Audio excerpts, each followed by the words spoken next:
Deklarata e Benitës se puthja me Tonin në Big Brother Kosova ka ndodhur pa dëshirën e saj ka hapur një debat të ndjeshëm dhe shumë të rëndësishëm për publikun.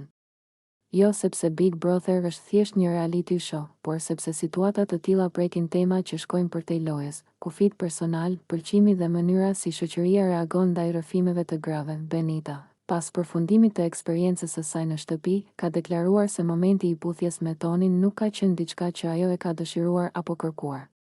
Kjo deklarat ka shkaktuar reagime të menjëhershme, disa e kanë mbështetur, disa e kanë vënë në dyshim, ndërsa një pjesë tjetër ka tentuar ta relativizojë situatën duke e quajtur lojë.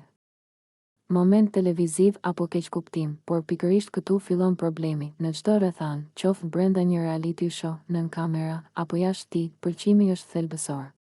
Fakti që dikush ndodhet në një format televiziv nuk do të thotë se kufit personal pushojnë së ekzistuari.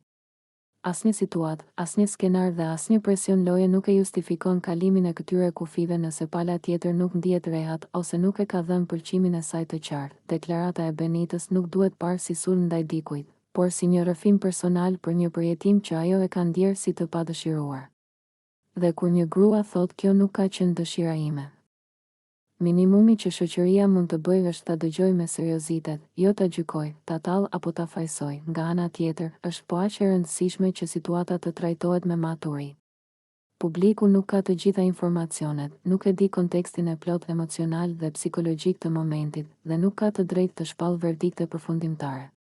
Big Brother është një ambient i mbyllur, me presion konstant, kamera 24/7 dhe dinamika që shpesh i shtyn banorët në veprime që jashtë shtëpisë mund të mos ndodhnin kurrë. Ajo që mbetet thelbësore është mesazhi. Askush nuk ja ka borxh askujt afërsinë fizike.